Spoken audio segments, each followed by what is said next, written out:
चलते हैं, आपको छोड़ रखा है।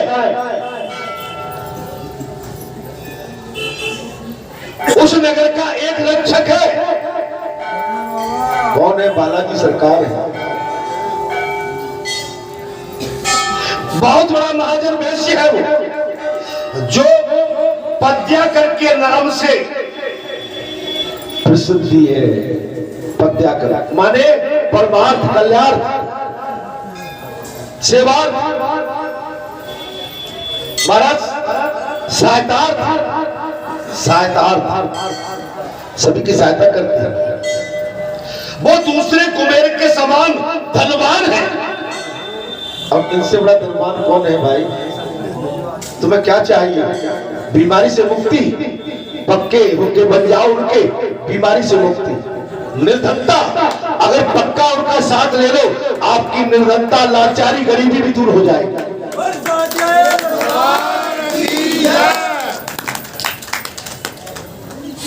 उस वैश्यराज के घर में सेवा टहल का कार्य करने वाली कोई दासी उधर ही आ रही थी। वो दूसरे ही राजपत्नी को देखकर उनके समीप आ गई। वो दुखियारी और भी लाइन लगी थी, वो भी उसी ओर आके चली आई और उनके नजदीक आ गई। उसने रानी को देखते ही उसका सारा हाल जान लिया।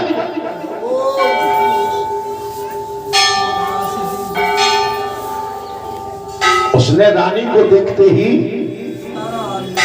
अब मुझे कारण बता दो, क्या कारण है? कोई कारण है क्या? अरे यहाँ पर बाबा तो हमारे सब कारणों को समझ रहा है। आप हम क्यों आए, क्या कहना चाहते हैं, क्या हमारी चाहत है, क्या हमारे मन में चल रहा है और क्या ले जाना चाहते हैं, वो तो अंतर्यामी है। आपको सब कुछ देने के लिए तत्पर खड़े हैं।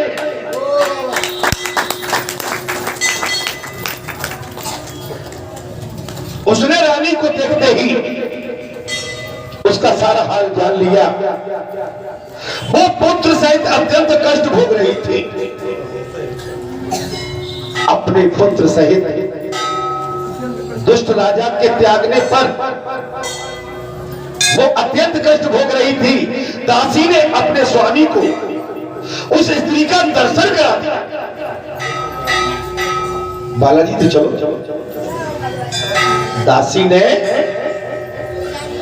अपने स्वामी को स्त्री का दर्शन कराया।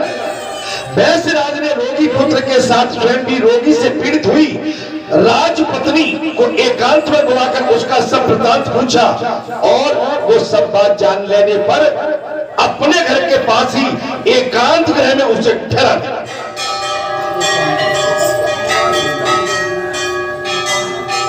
आपकी कोई सुनता है क्या? कोई नहीं सुनता। आप कमाओगे नहीं तो घर से निकाल दिए जाओगे। आप रोगी हो जाओगे, घर से हटा दिए जाओगे। आप निकम्मे होगे, बाहर निकाल दिए जाओगे। आप किसी मतलब के नहीं हो, आपको अलग कर दिया जाएगा। कौन सुनने वाला है? आप ढूंढोगे कोई स्थान जहां हमारी कोई सुने, जहां हमारी कोई सुने, सुनने वाला, समझने वाला वो एक कोई बिरला होगा। देखिए, राजा ने अपने राज्य से निकाला, लेकिन उस अपरिचित जीव ने एकांत गृह में उसे ठहरा दिया। अन्न, वस्त्र, जल और सैया आदि का प्रबंध करके वैश्य ने माता पिता के समान उसका आदर किया।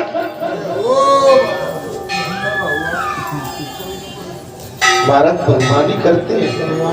आप किस चक्कर में भूले हो? आपका अपना इस संसार में है कौन? और जिनको हम नजदीक मानते हैं, कभी वो बहुत हमारे पराये हो जाते हैं। कभी कभी वो इतने घाव और इतने दाव लगाते हैं कि हम सोच भी नहीं सकते। अपने विशेष तौर से जो अपने होते हैं वो ही डसते हैं,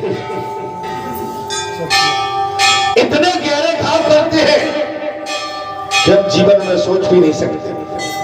उस घर में सुरक्षित होकर निवास करती हुई राजपत्नी और यक्षमा आदि रोगों के शांति नहीं हुई। कुछ ही दिनों में रानी का पुत्र घाव से पीड़ित होकर वैद्यों की चिकित्सा शक्ति से परे जा पहुंचा और मृत्यु को प्राप्त हो। पुत्र के मरने पर रानी महान शोक को व्याप्त होकर मूर्छित हो गई और टूटी सी हुई लता के समान धरती पर गिर पड़ी। रानी तो थी लेकिन उसका पुत्र भी रोगी हो गया। इतना रोगी हो गया कि उसके पुत्र को अपने प्राण गंवाने थे, क्योंकि उसके रोग का समाधान कोई नहीं था। और जब उसके पुत्र के प्राण हर लिए गए तब रानी ने यह समाचार देखकर रानी मूर्छित होकर टूटी हुई लता के समान धरती पर गिर पड़ी। टूटी हुई लता, वृक्षों से जब पत्तियां सूख जाती हैं, लता सूख जाती है, धरती पर गिर जाती है, गिर पड़ी। सचेत होने पर वैष्णव की स्त्रियों ने उसे बहुत समझाया, तथापि वो अत्यंत दुखी होकर विलाप करने लगी। हाँ पुत्र, विलाप करने लगी। जिसका पुत्र उसके सामने से चला जाए, जिसका कुंख का एक अंश उसके सामने से चला जाए, हाँ पुत्र बंधु बादलों से त्यागी हुई अपनी इस दीन एवं अनाथ माता को छोड़कर तुम कहां चले गए? अपनों के द्वारा त्यागी हुई, ये कह दिया। मैं तो वैसे ही दुख की मारी एवं इस दीनहीन अनाथ माता को छोड़कर, दीनहीन अनाथ माता को छोड़कर, हाँ पुत्र तुम कहां चले गए? जब इस प्रकार विलाप कर रही थी, उसी समय ऋषभ नाम से प्रसिद्ध शिव योगी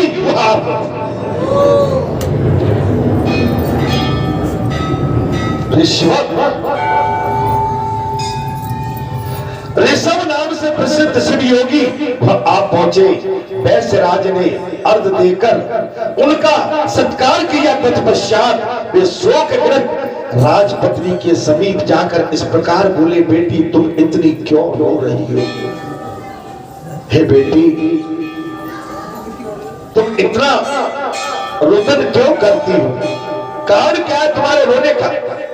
संसार में जिसका जन्म हुआ है और कौन मृत्यु को प्राप्त हुआ है, ये शरीर आदि जल के फैन के समान क्षणभंगुर है। कभी इनकी प्रीति का भ्रम हो जाता है, कभी ये शांत हो जाती है, कभी पुनः इनकी स्थिति होती है। जिस जीव ने जन्म लिया है मृत्यु तक, हम में से अमर कोई नहीं। किसी को आगे और किसी को पीछे, जहां से आया है उसी जगह वापस जाता। जिस दिन से जीव का जन्म माता के गर्भ से बाहर निकलता है जीव, उसी दिन से काल चक्र उसके पीछे लग जाता है। जीव अपनी माता के गर्भ से जैसे ही बाहर आता है, यह मृत्यु का काल चक्र उसी क्षण से जीव के पीछे पड़ जाता है।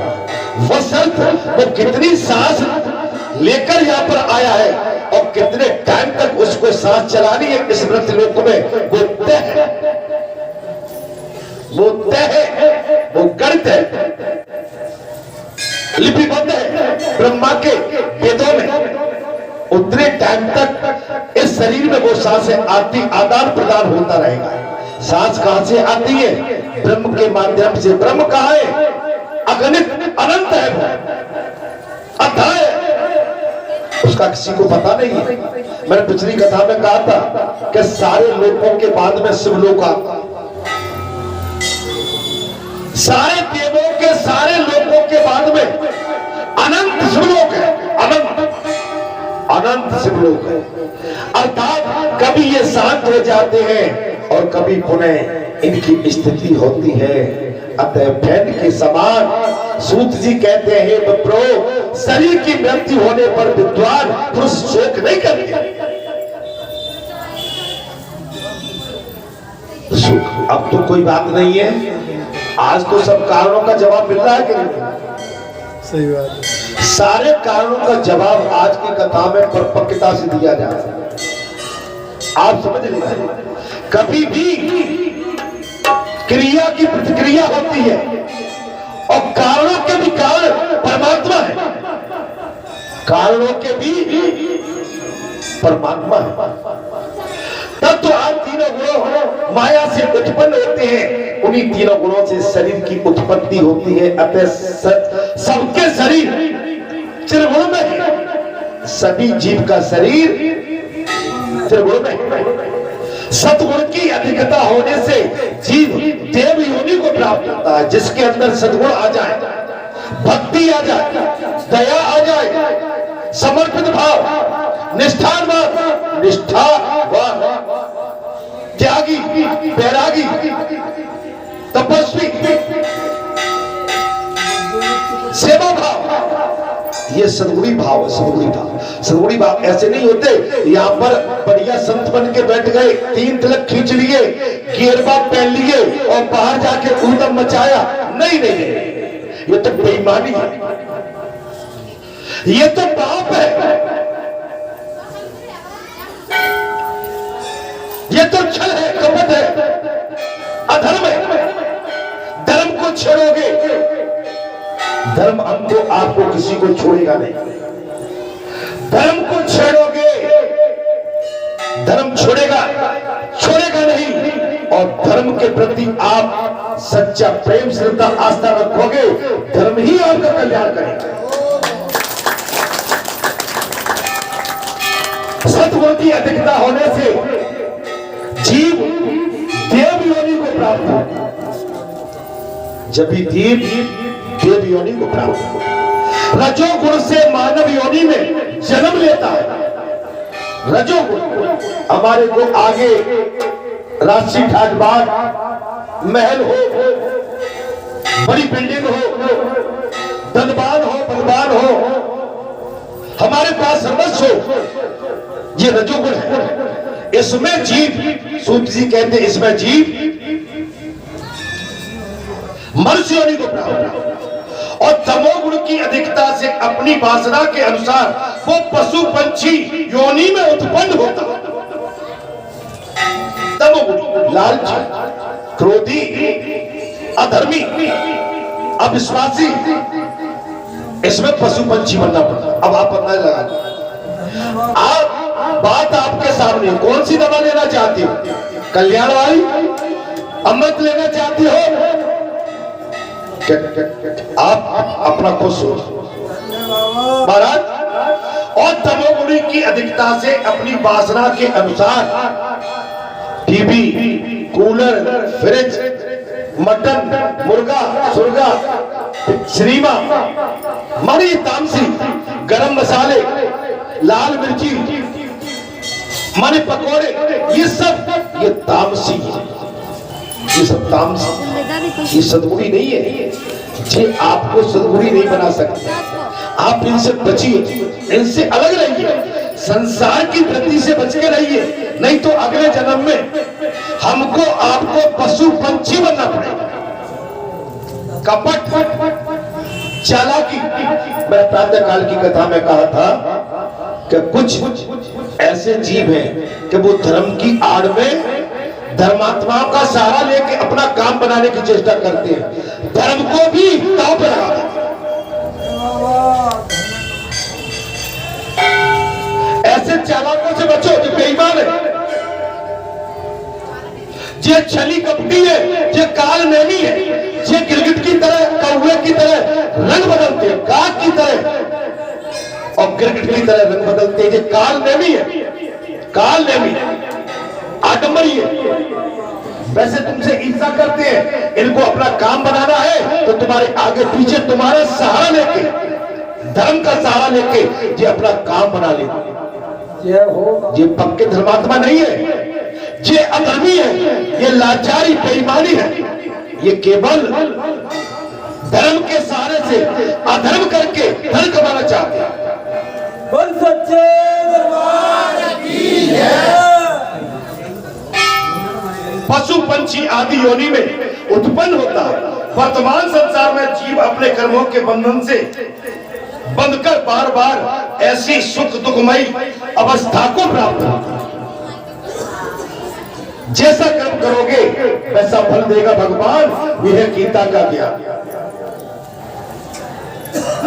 अभी हमारी भैया ने कथा के अंदर कह दिए धृतराज, भाई धृतराज और इंद्र का पुत्र जैन, ये तो राक्षस वृत्ति थी, इनमें क्या था? स्वार्थ था, तामस थे, ये तामसी थे। इनमें सद्गुणी आचार विचार नहीं थे, ये तो स्वार्थी थे, ये परमार्थी नहीं थे, जिसका अनुमान करना अत्यंत कठिन होता। हमने क्या कर लिया? किसके साथ ठगियाई, अविश्वास, चरित्र हरण कर लिया। हम चरित्र हरण भी कर लेते हैं, पर नारी से हम अपना कभी कभी काला मुंह कर बैठते हैं। आप समझे? पर नारी को कुदृष्टि से देख लेते हैं। अभी कथा में ये चल रहा, ये भी हमारा महापाप। आप बचिए इनसे, नहीं तो आपको गधा, घोड़ा, पशु, पंछी, सुगर, कौवा, श्वान, कीड़े मकोड़े, नरक में जाना पड़ेगा, सुगर बनना पड़ेगा, गंदे नाले में पड़ा रहने पड़ा। अब बिजनेस करते हैं, मेरे भाई दुकान लगाते हैं, मावा कम शक्कर ज्यादा, मावा 500 रुपए किलो का और शक्कर को भी 500 रुपए की कीमत में बेच रहे, केवल धन कमा रहे। मैं यहां का नहीं, कहीं भी चले जाते, ऐसी कमाई, ऐसी ठगाई आगे काम में नहीं। ये मैं ब्याज के वसूल करती है। अगर दूध में पानी, ये मैं ब्याज से वसूल होता है महाराज। भगवान के घर देर है पर अंधेर नहीं। जिनकी आयु एक कल्प की मानी गई है, सूत जी कहते हैं ऐसे देवताओं की स्थिति भी उलट फेर होता रहता है, फिर अनेक प्रकार के रोगों से ग्रस्त है। ऐसे मानव देवधारी प्राणियों की तो बात ही क्या, कोई काल को ही इस शरीर की उत्पत्ति का काल बताते हैं, कोई काल को ही, मृत्यु को ही इस शरीर की उत्पत्ति बताते हैं, कोई कर्म को और कोई हेतु मानते हैं। सूत जी कहते हैं काल, कर्म और गुण तीनों ही शरीर के आधार हैं। अर्थात हे ऋषिवरों, ये 5 भौतिक शरीर उत्पन्न हो या मरे, इसे देखकर विद्वान पुरुष हर्ष और सुख नहीं करते। भाई जिसका जन्म उसकी मृत्यु है, कोई आगे और कोई पीछे, सुख क्यों करते? जीव अत्यंत अव्यक्त उत्पन्न होता है, अव्यक्त में ही लीन होता है। अव्यक्त उत्पन्न होता है और अव्यक्त में ही लीन होता है। केवल मध्य काल में जल के बुलबुले की भांति व्यक्त सा प्रतीत होता है, माने हम केवल चल फिर रहे हैं। ये पानी के बुलबुले की तरह हमारा स्वरूप है, क्षणभंगुर है। कब काल आ जाए, हमको ग्रास करके कब निकल जाए और ये मानव शरीर हमसे छूट जाए, मृत्यु घोषित हो जाए। जीव गर्भ में आता है, उसी समय उसकी मृत्यु निश्चित हो जाती है। चलो क्या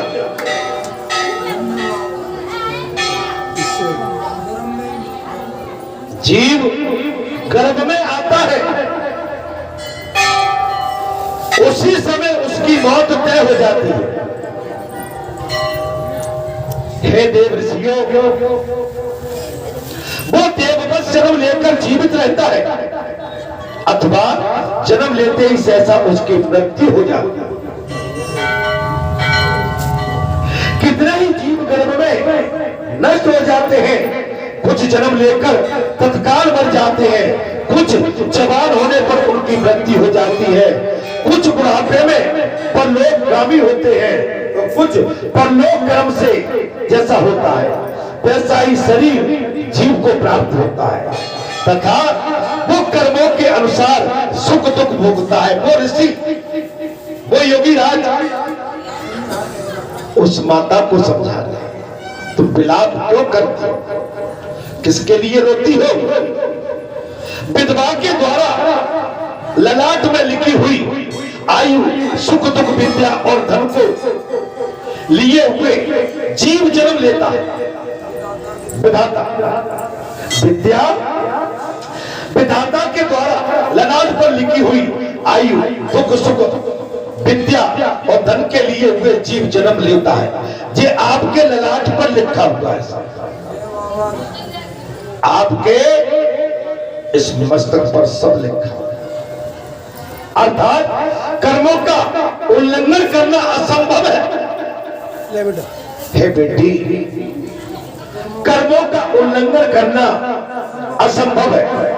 काल भी अतिक्रमण करना किसी के लिए संभव नहीं। काल पर अतिक्रमण करना किसी के लिए संभव नहीं है। जगत के समस्त पदार्थ अनित्य, इसलिए तुम्हें शोक नहीं करना चाहिए। वो योगी राज ऋषि कहने लगे, स्वप्न के पदार्थ में नियम पूर्वक स्थिरता कहाँ है? इंद्रजाल में सच्चाई कहाँ है? इंद्रजाल में सच्चाई कहाँ है? शरद ऋतु के बादलों में चिर स्थिरता कहाँ है? और प्राणियों के शरीर में नित्यता कहाँ है? आज हम इनके हैं, कल किसी और के हो। आज हम यहां बैठे हैं, कल कहीं और हो। आज हम आपको अपना मानते हैं, कल किसी के बीच में होंगे। हमारे शरीर की स्थिरता नहीं है। ऋषिवर कहने लगे, हे देवी, अब तक तुम्हारे 100 कोटि अयुत 10,000 जन्म व्यतीत हो चुके हैं। 10,000 जन्म। हे बेटी देवी, अभी तक तुम्हारे 10,000 जन्म व्यतीत हो चुके हैं। अब तुम ही बताओ, तुम किसकी पुत्री हो और किसकी किसकी माता हो और किस किसकी पत्नी हो? सही बात है। अब कृपया करके, हे बेटी, वो रिसीवर कह रहे, तुम किसकी माता, किसकी पत्नी और किस किसकी पुत्री हो? यह शरीर 5 भूतों का बना हुआ है। ये शरीर 5 भूतों से निर्मित है। मेदा, मजा, रक्त और मांस से बना हुआ, क्षमा करें, ये त्वचा रक्त और मांस से बना हुआ मेदा, मज्जा और हड्डियों का समूह तथा मल मूत्र और कफ का भाजन है। मल मूत्र और कफ का भाजन है। मोह में पड़ी हुई नारी, ये तुम्हारे पास दूसरा शरीर तुम्हारे पुत्र का सब पड़ा हुआ है। इस अपने पुत्र को भी अपने शरीर से निकला हुआ मत समझकर तुम ये शोक, तुम्हें शोक नहीं करना चाहिए। कोई पंडित भी अपनी तपस्या, विद्या, बुद्धि, मंत्र, औषधि, रसायन से मृत्यु का उल्लंघन कर ही नहीं सकता। कोई कितना बड़ा विद्यावान, गुणवान, औषधिवान, कोई कितना बड़ा मंत्रवान और योगीवान हो, लेकिन वो इसका उल्लंघन नहीं कर सकता है। ये सुन के आज एक जीव की मृत्यु होती है तो कल दूसरे जीव की। अतः इस अनित्य शरीर के लिए तुम्हें शोक नहीं करना। हम जब चले जाते हैं, ये तो हमारी लोक मर्यादा है, जिसके वशीभूत होकर हम रुदन करते, रोते, पीड़ित होते, दुखी होते, लेकिन इस संसार में कोई किसी का नहीं। आप देखेंगे सुखदेव भगवान जब व्यास जी उनके पीछे पड़े हैं महाराज, पहले तो सुखदेव भगवान अपनी मां के गर्भ से बाहर नहीं आना चाहते थे। 10, 11, 12 महीने हो गए। व्यास जी बड़े परेशान थे, कौन मेरी मां, कौन मेरी पत्नी के गर्भ में योगी योग ठान के बैठ गया जो गर्भ से बाहर नहीं आता। जब आपस में बातचीत हुई, मैं आना तो चाहता हूं लेकिन मुझे वचन दो कि तुम्हारा मोह मुझे पुत्र मोह में तो नहीं पड़ोगे, तो मुझे वचन दो, तुम्हारा पुत्र मोह तो मुझ पर हावी नहीं हो जाएगा। बोले मैं वचन देता हूं, मैं तुम्हें अपने पुत्र मोह में नहीं फंसाऊंगा।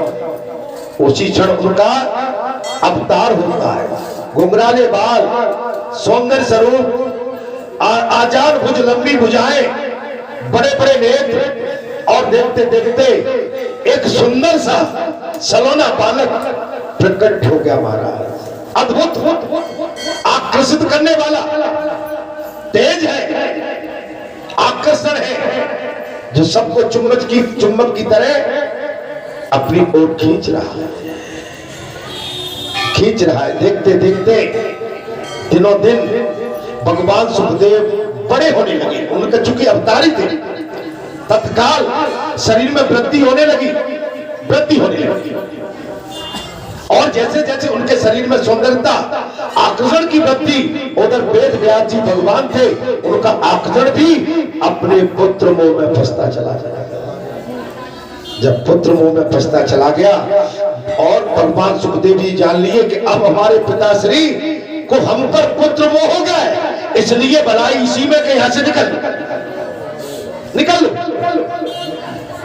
लो। दौड़ लगाते हुए भगवान सुखदेव निर्वस्त्र भगवान सुखदेव आगे और वेद व्यास जी पीछे पीछे। और जिस मार्ग से जाते एक उसी नगर में एक सरोवर में कुछ निर्वस्त्र, कुछ माता स्त्रियां स्नान ध्यान कर रही थी महाराज, स्नान ध्यान कर रही थी। और जब वो निकले महाराज सुखदेव भगवान, तो उनके अंदर क्या था? निर्विकार था, संसारी विकार नहीं थे। उन्होंने वस्त्र नहीं, अपने वस्त्र से शरीर को नहीं ढाका। और जैसे ही वेद व्यास जी निकले महाराज, उन्होंने अपने अंगों को वस्त्र से ढाक लिया महाराज। आगे निकल गए पीछे। हे पुत्र, जब जाना सुखदेव ने भगवान ने कि ये तो पिता नहीं मानेंगे, तब वो प्रकृति में माने पेड़ों में समायोजित हो गए। उसी पल पेड़ों में समा गए।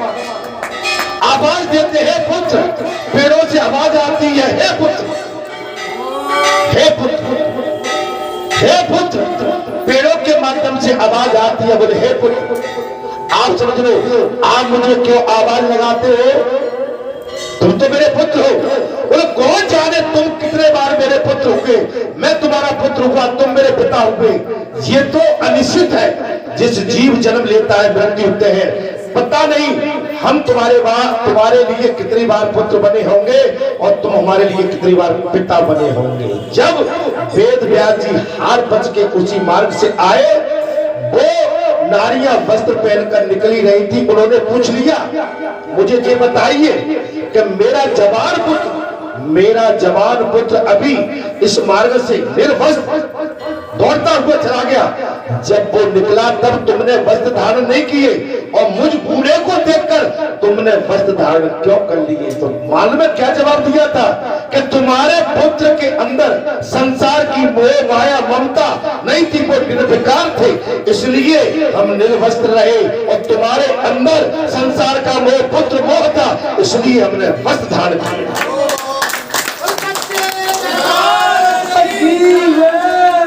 इसलिए हमने वस्त्र धारण किया। मृत्यु सदा समीप रहती है, मृत्यु जीव के सदा समीप रहती है। फिर बताओ देवधारी लोगों को क्या सुख है। अतः यदि तुम जन्म, बुढ़ापा और मृत्यु की को जीतना चाहती हो, हे देवी, यदि तुम मृत्यु को, जन्म को और बुढ़ापे को जीतना चाहती हो, तो मृत्यु को जीतने वाले सबके ईश्वर भगवान उमापति की शरण में जाओ। मृत्यु को जीतने वाले भगवान उमापति की शरण में जाओ, तभी तक मृत्यु का घोर भय तथा जन्म और जड़ अवस्था का भय, जब तक कि जीव भगवान शिव के चरणों की शरण में नहीं जाता है, तब तक अत्यंत भयंकर संसार में नाना प्रकार के दुखों का अनुभव करके मनुष्य का मन जब उनकी और उसकी ओर से व्यक्त हो जाता है, उस समय उसे भगवान महेश्वर का ध्यान करना चाहिए। जो मन से भगवान शिव के ध्यान रूपी रसामृत का पान करता है, उस पुरुष को फिर संसार की विष रूपी मदिरा को पीने की तृष्णा ही नहीं। संसार की विष रूपी मदिरा को पीने की तृष्णा ही नहीं होती। तब कहते हैं सूत जी, हे ऋषियों, जब सब प्रकार की आसक्तियों से छूटा हुआ मन वैराग्य के अधीन भगवान शिव के चरणों में चिंतन में मगन हो जाता है, तब मनुष्य का इस संसार में फिर जन्म नहीं होगा। आप भगवान की शरण पकड़िए।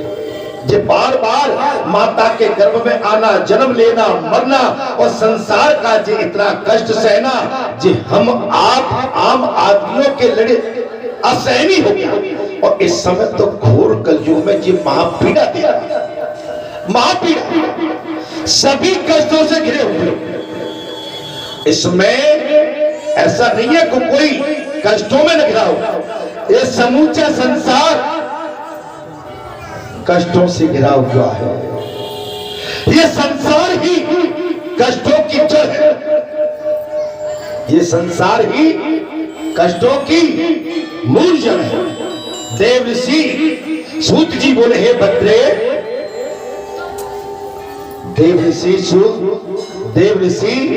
सूत जी बोले हे भद्रे, ये मन भगवान शिव के ध्यान का एकमात्र साधन है। आप अपने मन को भगवान को दे दो, आप अपने मन को भगवान में लगा दो। हे भद्रे, ये मन भगवान शिव के ध्यान का एकमात्र साधन है, उसे शोक और मोह में न डुबाओ, उसे शोक एवं मोह में मत डुबाओ। आप समझ लो, आप जितना संसार को देखोगे उतना ही आपको दुख होगा। भगवान से प्रेम लगाओगे, अनुराग रखोगे, उतना ही आपको आनंद की अनुभूति होगी। सच्चे दरबार की जय। उतनी ही आपको आनंद की अनुभूति होगी। तब शिव जी का भजन करो।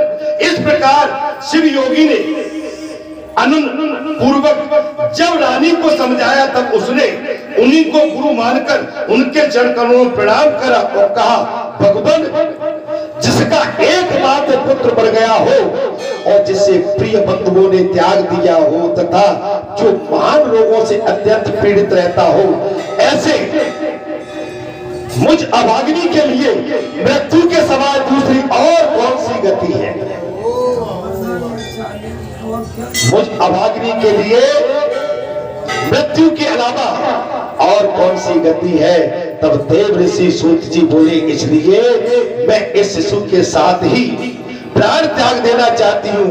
मृत्यु के समय जो आपका दर्शन हो गया, मैं इससे ही कृतार्थ हो जाऊंगी। रानी की ये बात सुनकर दयानिधि शिव योगी मरे हुए बालक के पास आए और शिव मंत्र से अभिमंत्रित भस्म लेकर उसके मुंह पर डाल दिया और विभूति के पड़ते ही वो मरा हुआ बालक प्राण युक्त हो गया। बाबा शंकर भगवान की जय। प्राण युक्त हो गया मरा हुआ पुत्र। शिव योगी महात्मा ने विभूति को लेकर उसके शरीर पर जैसे ही डाला, वो मरा हुआ पुत्र प्राण युक्त हो गया, प्राण युक्त हो गया और प्राण लौट आने पर बालक ने आंखें खोल दी और उसकी इंद्रियों में पूर्व व्रत शक्ति आ गई।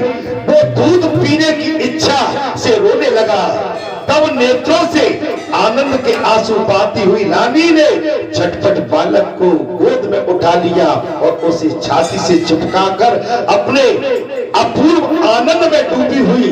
तत्पश्चात शिवयोगिनी माता और बालक के विषैले घाव से युक्त शरीर भस्म का स्पर्श कराया। इससे वे दोनों शरीर दिव्य हो गए। आपका संसार में कोई नहीं है, हमारा आपका कोई नहीं है। आपको घर से कोई निकाल देगा, आपका इलाज नहीं, उपचार कोई नहीं कराएगा, आपकी अनदेखी कोई करेगा, पूरे माता पिता को असहाय छोड़ देगा,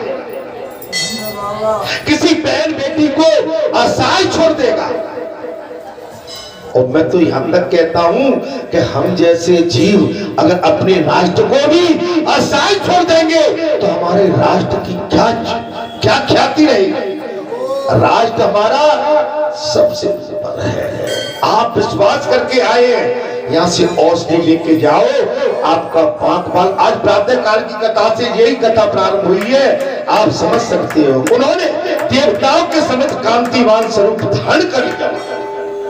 दोनों पुत्र और माता ने देवताओं के समान कांति वाला स्वरूप धारण कर लिया। तत्पश्चात ऋषभ ने रानी से कहा, बेटी तुम दीर्घ काल तक जीवित रहो। बेटी तुम दीर्घ काल तक जीवित रहिए। जब तक इस संसार में जीवित रहोगी तब तक व्रत अवस्था तुम्हारे को स्पर्श नहीं कर पाएगी। बताते अब बालाजी से प्रेम तो करके देखो। मैंने प्रातः काल की कथा में कहा था, जब बालाजी यहाँ पर आए थे आज से 27 साल पहले, बालाजी की जो प्रेरणा मिली थी, बालाजी ने केवल इस बालक को अकेले का कान पकड़ के लाए थे और यहाँ पर कहा कि ऐसा करो, ऐसा कर दिया, ऐसा बालाजी ने बना दिया। आज बालाजी ने अपना अनन्य बड़ा परिवार करके यहाँ पर बिठा दिया, जो भक्ति में बिल्कुल इस समय डूबा। बालाजी महाराज की जय। आप समझ सकते, जब तक जीना चाहो तब तक जी सकोगी। हे साध्वी, तुम्हारा ये पुत्र लोक में भद्र आयु नाम से विख्यात होगा और अपना राज प्राप्त कर लेगा। जब तक तुम इन्हीं वैश्यराज के घर में वास करो। एक वैश्यराज ने उसे सहारा दिया। आप समझ लो, आज हमको बालाजी महाराज जी ने सहारा दिया है, हम बालाजी से छोटे छोटे घर में भगते हैं। जी क्या चक्कर है? कारण बताओ, कारण बताओ। अरे मैं जी कह रहा हूँ मेरे भाई, इस गद्दी पर हमको बैठने का सपने में भी वो नहीं था। महाराज गद्दी मानी तो परमात्मा की गद्दी है, ये तो व्यास गद्दी है, ये तो देवता बैठते हैं, इसमें भगवान बैठते हैं, नारायण बैठते हैं इस गद्दी पर। नारायण ने वो गद्दी का अधिकार हमें दे दिया, इससे बड़ा हमारे लिए क्या और हो सकता है? बताओ, मुझे बता दो, इससे बड़ी चीज संसार में क्या है? भगवान नारायण ने गद्दी देकर अपनी गोद में बिठा लिया, और गोद में जब बिठा लिया तो इससे बड़ी चीज तो मैं जानता हूं संसार में कोई है। अब आप संसार की किस संजीवनी के लिए भटक रहे हैं? आप क्या ये एक बालक इसके लायक था? नहीं था, आज भी नहीं है, लेकिन पता नहीं वो क्यों रीझा हुआ है, उसने क्या कृपा की है, वो क्या सोचता है, उसकी सोच क्या है आपके प्रति, मेरे प्रति, सबके प्रति। जो आज हम आप सबको भगवान ने संजीवनी की औषधि देकर हमारा कल्याण करने के लिए हमारे लिए मार्ग एक अलग बना दिया। एक सुंदर नगर का निर्माण कर दिया, एक सुंदर नगर का निर्माण कर दिया। मैं जी आज कथा और देर तक चलाऊंगा।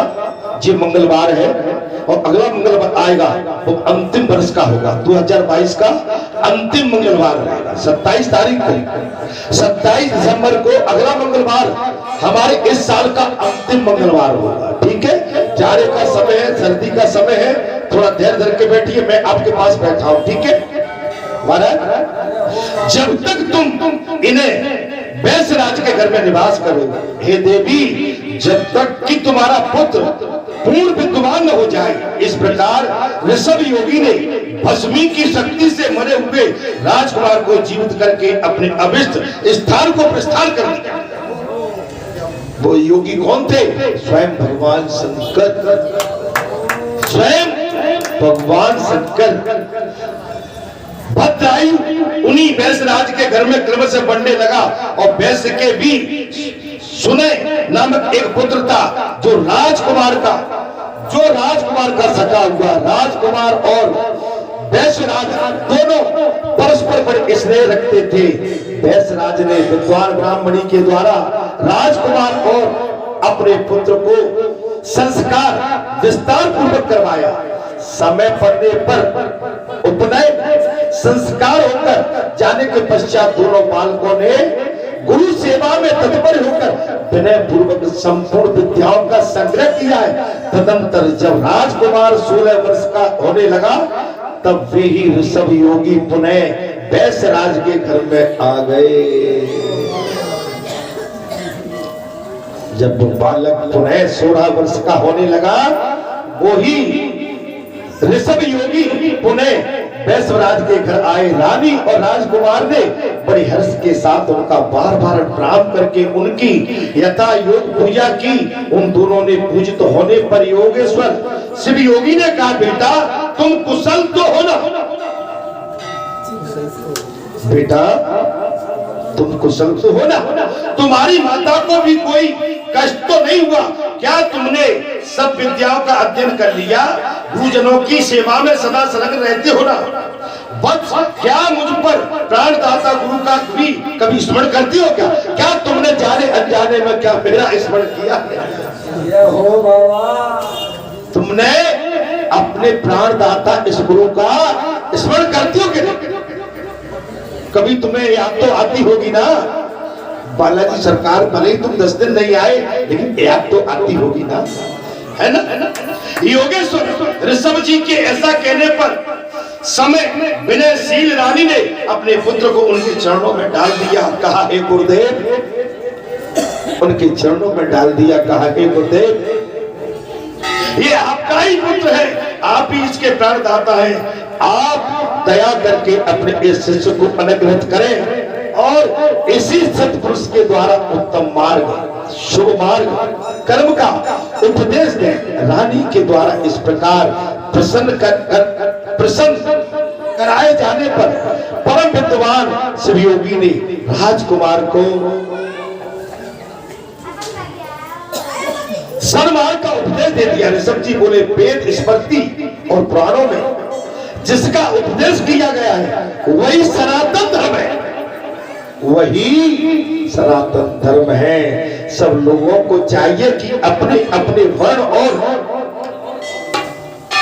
आश्रम के अनुसार सदा शास्त्रों का, धर्म का सेवन करें। और हे वत्स, तुम सदा तत्पुरुषों के मार्ग पर चलो।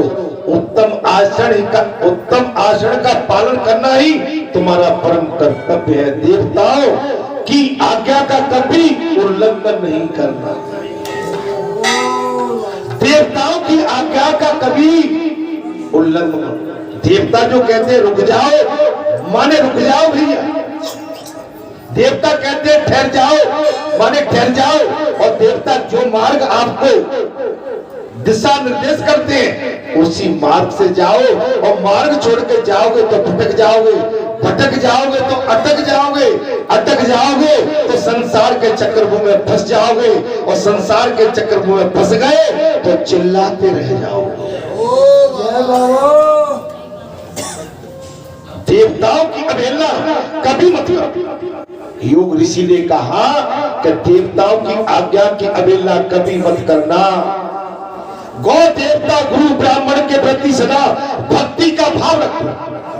गौ ब्राह्मण और देवता इनके प्रति सदा भक्ति का भाव रखो। अतिथि के रूप में चंडाल भी अपने घर आ जाए तो सदा उनका सत्कार करो। अतिथि के रूप में चंडाल भी आपके घर में आ जाए तो उसका सत्कार करो। अपने प्राणों पर संकट आ जाए तो सत्य का परित्याग न करो। आपके घर में कोई संकट आ जाए तो सत्य को मत छोड़ो। अब तो नहीं छोड़ेंगे। अरे सारी बातें तो नहीं चल रही है आज बचा कहाँ? आज बच गया हो तो मुझे बता दो भाई। हम तो बहानाबाजी में, भगवान कहते हैं कि बहानेबाजी जो आपने कथा सुनी, लेकिन कथा सुनने के बाद फिर हम उस पर नहीं चले, उस पर हम ध्यान नहीं दें। अच्छा, उस पर भी हम कारण पर कारण बताए तो जी हमारी अज्ञानता है, धूर्तता है, हमारा इसमें कल्याण नहीं है। महाराज, हम छोटे छोटे बच्चे रहते हैं ना, जब स्कूल जाते हैं तो टीचर की जब डर लगता है, टीचर जब बच्चों को धमकाता है, हम उस डर से तो हम पहले से पेट को ऐसे करने लगते हैं और रोने लगते हैं पहले से। क्यों, क्या हो गया? पेट में दर्द हो रहा है, जबकि दर्द नहीं है।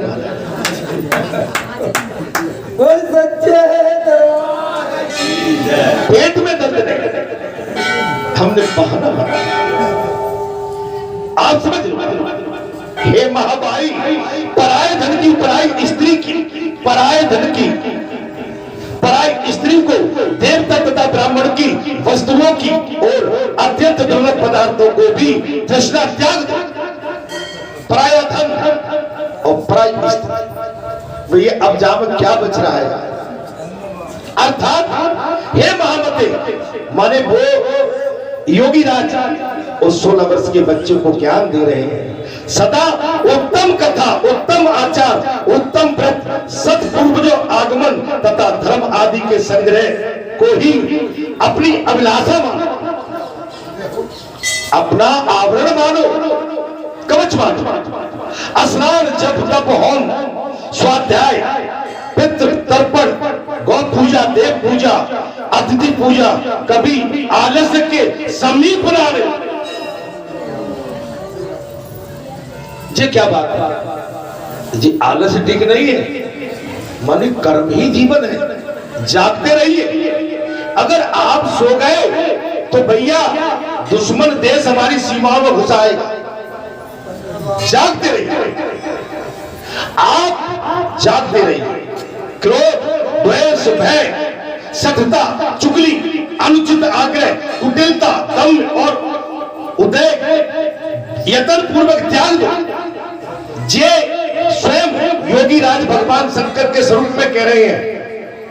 बोले, हे राजकुमार, क्रोध, द्वेष, भय भी त्याग दो, और सठता, चुगली, अनुचित आग्रह, कुटिलता, दम्भ और उदय का यत्न पूर्वक त्याग करो। अकारण बैर, व्यर्थ की बकवाद और दूसरों की निंदा छोड़ दो। मृगया और धूत कीड़ा, मद्यपान, स्त्री और स्त्री लंपट पुरुष, इन सब के संग का परित्याग करो। नहीं आई समझ?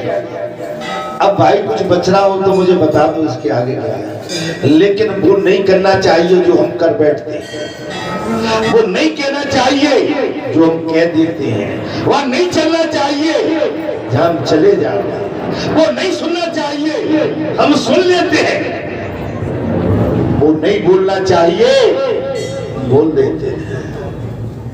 अधिक भोजन, अधिक परिश्रम, अधिक बातचीत, अधिक खेल कूद तथा कीड़ा विलासता को सदा के लिए छोड़ दो। इस संसार की विलासता है, इनको सदा के लिए छोड़ दो। अधिक विद्या, अधिक श्रद्धा, अधिक पुण्य, अधिक स्मरण, अधिक उत्पादन, अधिक प्रसिद्धि, अधिक धैर्य जैसे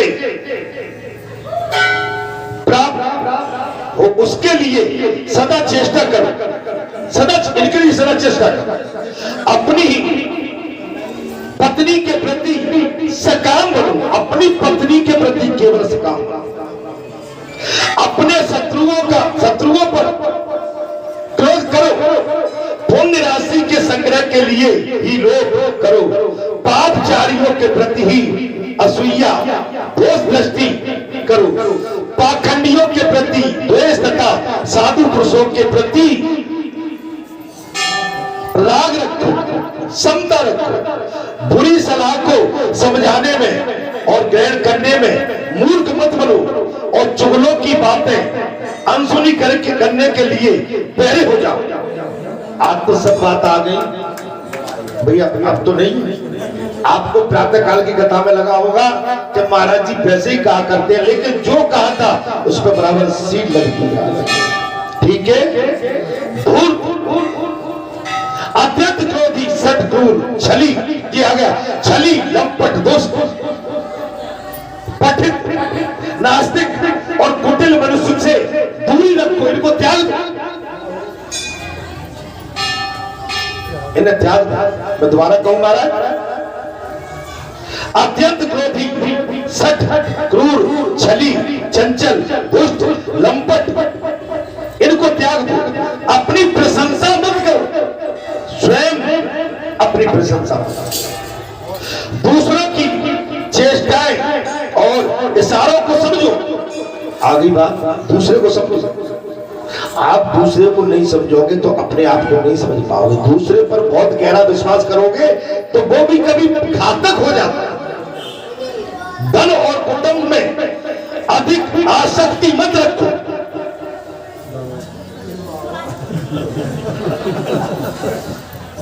सच्चे दरबार की जय। पति मिलता पत्नी, माता, ससुर और साधु पुरुष और गुरु के वचनों में सदा विश्वास करो। अपनी रक्षा में तत्पर होकर सदा सावधान रहो, कभी भी पूर्ण विश्वास मत करो। आगे बात, कभी भी पूर्ण विश्वास न करो। हे महामते, वो योगी राज उस राजकुमार को समझा रहे हैं, तुम्हारा विश्वास पात्र ना हो ऐसा कोई पुरुष यदि चोरी में भी पकड़ा जाए तो उससे प्राण दंड न दो। पाप रहित मनुष्य पर संदेह मत करो। उस पर भी संशय। सत्य से विचलित रहो। अनाथ, दीन, वृद्धि, स्त्री, बालक और अपराध मनुष्यों की धन से, वृद्धि से, शक्ति से, बल से तथा अपने प्राणों द्वारा भी रक्षा करो। वध करने योग शत्रु भी यदि शरण में आ जाए तो उसे न क्षमा अपनी शरण में। हे श्रेष्ठ कुल के राजकुमार, माता पिता गुरु के कोप से बचो। माता पिता और गुरु के कोप से बचो। धन का व्यय, पुत्र तथा ब्राह्मणों का अपराध सहन करो। जिस प्रकार ब्राह्मण प्रसन्न हो वैसा उनका हित करो, क्योंकि श्रेष्ठ दुष्ट संकट में पड़े हुए राजा का उस संकट से उद्धार करते हैं। आयु, यश, बल, सुख, धन, पुण्य और प्रयोजनों की उन्नति, ये सब जिस सत्कर्म से संभव होता है उसका सदा सेवन करना चाहिए। आपको भी मौका देंगे, चिंता भले ही कुछ देरी हो जाए, लेकिन आज हम आपकी भी बात सुन के यहाँ से जाएंगे। देश, काल, शक्ति, कर्तव्य और कर्तव्य का भली बात विचार करके सदा यत्न पूर्वक कर्म करो। स्वयं किसी को बाधा न पहुंचाओ। आज इतनी बड़ी बात कह दी, एक एक शब्द माने हमारे कान के माध्यम से हमारे हृदय में उतर जाना चाहिए। दूसरों की बाधा का निवारण करो, दूसरे के कष्टों का निवारण करो। उत्तम नीति और शक्ति से चोरी तथा दुष्टों का दमन करो। अपनी शक्ति के माध्यम से अनीत अधर्म करने वाले चोरों का दमन करो। असरार, जप, होम, देव पूजा तथा श्राद्ध कर्म उतावली मत करो। नींद लेने और भोजन में शीघ्रता मत करो। उदारता पूर्वक सत्ता से रहित सत्य मनुष्य को मन के प्रिय लगने वाला तथा थोड़े से अक्षर और अधिक अर्थवादी बात बोलो। कहीं और भी भय मत करो और शत्रुओं और विपत्तियों में पड़कर भी निडर बने रहो। शत्रुओं के बीच फंसकर महाराज विपत्तियों में पड़ने के बाद भी निडर हो। अरे कई शरीर के ज्ञानवान तुम राम शरीर के त्यागी, अरे कई शरीर के ज्ञानवान तुम राम शरीर के त्यागी, और बुद्ध देव से धुल के पक्के आजादी के अनुराग। नहीं किसी के आगे अपना उन्नत से झुकाना, ओ भारत के वीर सिपाही आगे बढ़ते जाना, आगे बढ़ते जाना, आगे बढ़ते जाना। ब्राह्मण कुल बात आती है, यहाँ पर सूत जी कहते हैं, महायोगी योगराज कहते हैं, ब्राह्मण कुल गुरु की आज्ञा तथा पापा चरण से डरो, पापा चरणों से डरो। कुटुंब जनों, भाई बंधु, ब्राह्मणी पत्नियों, पुत्र तथा भोजन की पंक्तियों में समता पूर्वक बतौर करो। सत्य पुरुष के हितकार की अधिकारी बनो। उपदेश, पुण्य कथाएं, विद्या गोष्ठी तथा धर्म चर्चाओं से कभी मुंह मत मोड़ो। धर्म चर्चाओं से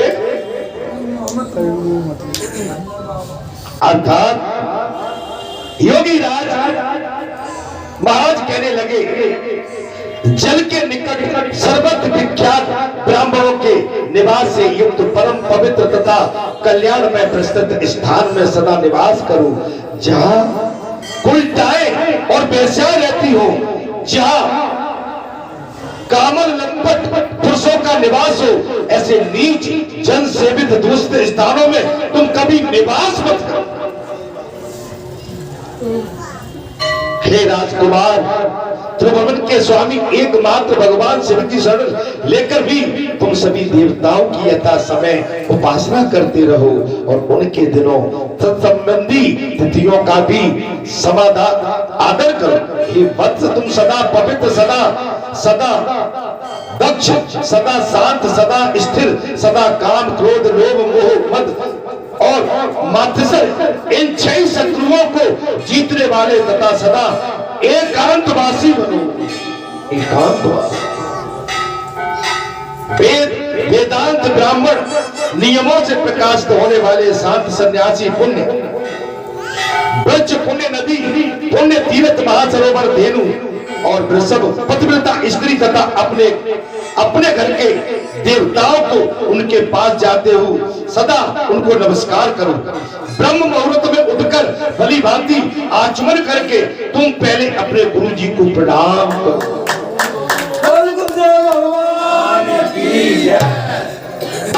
योगेश्वर महाराज बोले, हे राजकुमार, तत्पश्चात उमापति भगवान शिव का ध्यान करके लक्ष्मीपति नारायण, ब्रह्मा, गणेश, स्कंद और कात्यायनी देवी मां लक्ष्मी, सरस्वती, इंद्र आदि लोकपालों का तथा पुण्य लोक पवित्र इस वाल महर्षियों का महाराज चिंतन करो। इसके बाद उदय काल में सदा भगवान सूर्य को प्रणाम करो। उदय काल में सदा भगवान सूर्य नारायण को प्रणाम करो। गंध, पुष्प, तांबूल, साग और पक्के फल आदि भक्ष्य भोजन प्रिय एवं नूतन पदार्थ पहले भगवान शिव को अर्पण करो। पहले भगवान, मैंने कथा इसलिए टाइम हो रहा है, पहले भगवान, हमारा अपना कुछ भी नहीं है, पहले प्रभु को, नारायण को, स्वामी को, जगतपति को, जिनके अधीन है, जिनके माध्यम से हमारे अंदर सांस का आदान प्रदान हो रहा है, जिनके माध्यम से हमारा नाशवान शरीर चल जा रहा है, उनको नमन करो। अर्पण करके फिर प्रसाद रूप से उसका उपभोग करो। जो कुछ दान सत्कर्म, जप, स्नान, होम, चिंतन तथा तब तुम्हारे द्वारा किया जाए वो सब भगवान को समर्पित कर, श्री नारायण को समर्पित कर। खाते, पाठ करते, खाते, देखिए मैंने कहा ना, खाते, काम करते, पाठ करते, सोते, घूमते, देखते, सुनते, बोलते, ग्रहण करते समय सदा भगवान शिव का ही चिंतन करो। उठते, बैठते, जागते, सोते, खेत में, खलिहान में, दुकान में, मकान में, नौकरी पर, राजनीति में, मजदूरी में भगवान का चिंतन करते रहो। हे राजकुमार, प्रतिदिन मंत्र पंचाक्षर का जप और रमाते हुए सदा भगवान सदाशिव के चरणों में अपने मन को रमाते हुए बस ये संक्षेप में तुम्हारे लिए धर्म का मैंने उपदेश कर दिया। बोलो शंकर भगवान हर हर महादेव।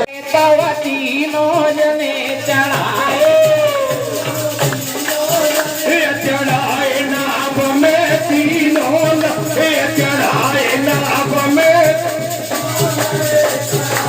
नाव नहीं पल्ली पार लगाए नाव नहीं पल्ली पार लगाए नाव नहीं आए पिया जी सब देश मुनई का होले आरा आए पिया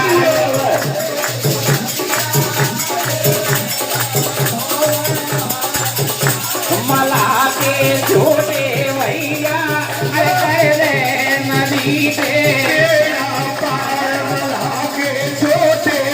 किया है। मैं आपको सभी को नमन करता हूँ, प्रणाम करता हूँ, दंडवत करता हूँ। आप सभी के चरणों की रज को उठा के अपने माथे और सर पर धारण करता हूँ। निश्चित आज आपने आनंद की वर्षा कर दी।